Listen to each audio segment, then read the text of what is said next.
Bienvenue pour cette nouvelle séquence de paroles de la vie éternelle avec Marc Joseph. Encore une vidéo spéciale pour dire que le peuple d'Israël a besoin d'un sauveur et que le peuple palestinien a besoin d'un sauveur. Les deux peuples ont besoin du même sauveur, un sauveur qui soit capable d'entrer dans leur esprit et les conduire à faire la paix. Car le peuple d'Israël invoque son Dieu pour l'aider à gagner la guerre en détruisant les Palestiniens, et le peuple de la Palestine invoque son Dieu pour l'aider à gagner la guerre en détruisant Israël. En détruisant Israël. En somme, chaque peuple fait la guerre pour tuer l'autre afin de défendre son existence. Or, le peuple d'Israël, le peuple de la Palestine, en réalité, c'est le même peuple. Ce sont les descendants d'Abraham, d'Ibrahim. Tous les deux servent les dieux d'Abraham, même si Israël l'appelle Adonai Shbarut et la Palestine l'appelle Allah. Mais c'est le même Dieu, c'est le même peuple. C'est donc une guerre fratricide, qui conduit à la destruction des hommes, des femmes et des enfants ayant une même origine. Bien sûr, nous qui ne sommes ni Palestiniens, ni Israéliens, nous pouvons être tentés de dire que ce n'est pas notre guerre. Mais attention, ce n'est pas seulement la guerre des Palestiniens et des Israéliens. Cette guerre a des répercussions sur le monde entier. Et j'ose crier haut et fort à l'instant où je vous parle. Israël a vraiment besoin d'un sauveur. La Palestine a vraiment besoin d'un sauveur. Mais qui peut le sauver? Qui peut intervenir pour sauver ces deux peuples qui se battent, qui s'entretuent, mais chacun en utilisant les ordonnances de son Dieu? Et vous savez, dès que les gens se battent avec derrière des idéaux religieux, il y a leur foi, il y a leur Dieu. Il n'y a plus grand-chose pour les arrêter, puisque chacun est prêt à mourir pour sa cause.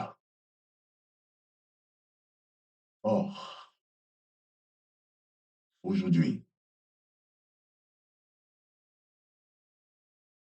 ces deux peuples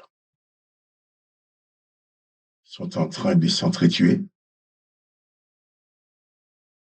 et pourtant, ce sont tous des enfants d'Abraham. Ils ont besoin d'un sauveur. Il y a les diplomates, les politiciens, les grands chefs de ce monde, qui sont tous en mouvement pour essayer de régler le problème. Ils font ce qu'ils peuvent. Et il y a les médias aussi qui sont là pour nous donner toutes les informations. Ils font ce qu'ils peuvent. Mais nous sommes obligés de constater que seulement la diplomatie, les négociations ne suffisent pas et ne suffiront jamais pour apporter la paix entre Israël et la Palestine. Donc, ces deux peuples ont besoin d'un même sauveur qui est capable d'agir dans l'esprit des deux peuples. Et c'est pour dire que cette guerre n'est pas seulement une guerre entre les hommes qui veulent défendre leur bout de terre, mais cette guerre est aussi, je dirais même d'abord, une guerre spirituelle. Les Palestiniens et les Israéliens sont tous deux victimes des esprits qui le poussent à s'entretuer, qui le poussent à exercer cette vengeance aveugle. Et bien sûr, comme je dis, dans les synagogues, les Israéliens vont prier pour gagner la guerre en détruisant leur ennemi. Dans les mosquées, les Palestiniens vont prier pour gagner la guerre en détruisant leur ennemi. Donc, chacun invoque son Dieu. Chacun compte sur la puissance de son Dieu pour détruire l'autre, pour gagner la guerre. Alors, comment sauver ces deux peuples? Que faire? Mais je vais seulement rappeler que Israël et la Palestine, les Israéliens et les Palestiniens sont les fils d'Abraham.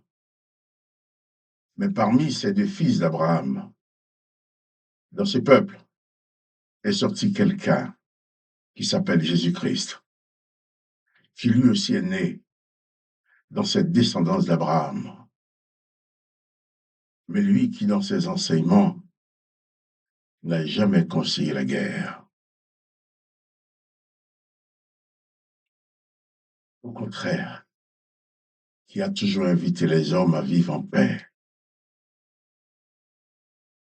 Et ce fils d'Abraham qui s'appelle Jésus-Christ, aujourd'hui a des disciples dans le monde entier, des gens qui croient en lui.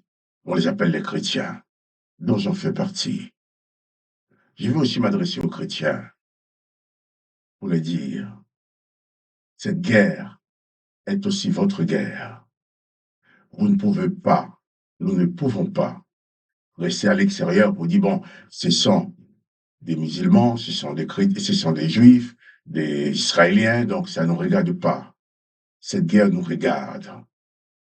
Et j'ose même dire que nous devons en prendre part. Nous devons y participer, pas de la même manière que la Palestine et Israël. Mais nous devons y participer par nos intercessions, par nos prières pour ces deux peuples. Pourquoi? Parce que ces deux peuples sont manipulés par ce même esprit de guerre qui les pousse à s'entretuer. Et nous sommes là, nous constatons. Je t'invite, toi, mon frère chrétien, ma sœur chrétienne, je vous invite, vous les chrétiens, d'entrer aussi dans cette guerre, mais pas en tuant, en détruisant ou en accusant, mais au moins en priant. Tandis que les Israéliens prient pour la destruction des guerriers palestiniens, les Palestiniens prient pour la destruction d'Israël, nous, chrétiens, nous pouvons prier pour le salut des Palestiniens, pour le salut des Israéliens. Jésus-Christ nous a demandé d'œuvrer pour la paix. Oh, cette guerre est d'abord spirituelle. La diplomatie, les conférences, les décisions de l'ONU ne suffiront jamais pour apporter la paix. Si le problème n'est pas d'abord réglé au niveau spirituel, là c'est dans l'esprit que ça se passe. Les deux peuples sont victimes des esprits qui les poussent à se détruire.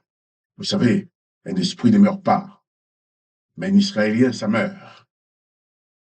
Un Palestinien, ça meurt. Ce sont des humains. Les esprits seront là pour pousser les hommes à faire la guerre. Mais nous, les hommes, j'allais dire, soyons intelligents. Vous, chrétiens, entrez dans l'intercession. En parlant là, j'ai pensé à un, un verset des psaumes de David, le psaume 122. Bien sûr, vous allez me dire avec raison que la majorité des psaumes de David, ce sont les psaumes de guerre qui appellent à la destruction de l'ennemi, qui appellent à apporter la malédiction sur l'ennemi. Mais dans ces psaumes-là, David a dit quelque chose que je relève. David a dit, priez pour la paix de Jérusalem. Il a dit, ô Jérusalem, que ceux qui t'aiment vivent en paix. Et ma foi chrétienne ne me permet pas d'être en accord avec tous les psaumes de David qui sont des psaumes de guerre, des psaumes qui demandent la destruction de l'ennemi. Mais là, je peux facilement, avec ma foi chrétienne, être d'accord avec cette parole de David qui dit de prier pour la paix de Jérusalem, afin que ceux qui aiment Jérusalem vivent en paix. Israël se bat parce qu'il aime Jérusalem. Les Palestiniens se battent parce qu'ils aiment Jérusalem. Mais avec raison. Jérusalem, à Jérusalem, il y a les rochers d'Abraham. Israël est fils d'Abraham. Les Palestiniens sont fils d'Abraham. Tous deux, ils aiment cet endroit qui est mémorable pour leurs ancêtres, Abraham, pour leur père. Mais malheureusement, à côté de ça, ils sont tous animés par cet esprit de guerre qui les pousse à la destruction de l'ennemi. Et aujourd'hui, si on demande à l'un de s'arrêter, il va te dire, si je m'arrête, l'autre va me détruire. Mais que faire? Il y a que les chrétiens qui peuvent prier, qui peuvent intercéder pour mettre fin à cette guerre spirituelle d'abord. Je peux prendre cette parole de l'apôtre Paul qui dit, nous n'avons pas à lutter contre la chair et le sang, mais contre des esprits méchants qui poussent à la guerre. Et là, il y a ces combats contre la chair et le sang. Ils détruisent la chair et qui fait couler le sang des Palestiniens, qui détruisent la chair et qui fait couler le sang des Israéliens. Mais j'en appelle aux chrétiens qui croient en Jésus-Christ à entrer dans l'intercession, dans la prière. Priez pour la paix de Jérusalem. Priez pour qu'il y ait la paix entre les Palestiniens et les Israéliens. Priez pour que les Palestiniens et les Israéliens soient libérés, soient délivrés de ces esprits qui les poussent à faire la guerre pour se détruire mutuellement. La vie de chaque homme, de chaque femme, de chaque enfant, qu'il soit israélien, palestinien ou d'un autre peuple, chaque vie a de la valeur. Personne n'a le droit de les détruire comme ça.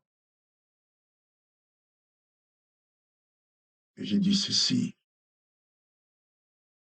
nous, chrétiens, nous n'avons pas à prendre les armes pour défendre l'un ou l'autre, mais nous avons à utiliser nos armes spirituelles avec l'autorité que Jésus-Christ nous donne pour lutter contre les mauvais esprits qui poussent Israël à détruire les Palestiniens, qui poussent les Palestiniens à détruire Israël.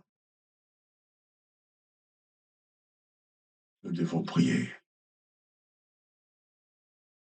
Il faut que tous les chrétiens du monde prennent conscience. Ils ont leur part à faire pour mettre fin à cette guerre. Bien sûr, ceux qui ont le pouvoir de négocier vont négocier.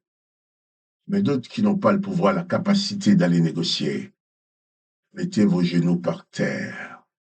Priez. Mettons nos genoux par terre. Prions pour la paix de Jérusalem. Prions pour la paix entre ces Palestiniens qui aiment Jérusalem et les Israéliens qui aiment Jérusalem. Il faut prendre aussi nos responsabilités. Et dans une prochaine vidéo, je parlerai de la forme qui doit prendre nos prières. Parce qu'il ne s'agit pas seulement de prier n'importe comment. Il faut savoir prier aussi dans la bonne direction pour que la prière soit efficace. Alors je dis, que la paix soit sur Jérusalem, que la paix soit sur Israël, que la paix soit sur la Palestine, et que ses frères, ses enfants d'Abraham, puissent parvenir à vivre en paix. Et en parlant ici, il y a mon cœur qui saigne. Mais je sais aussi, le cœur de Jésus-Christ saigne. Je sais aussi qu'Abraham est en train de pleurer. Car il faut parvenir à mettre fin à ce carnage.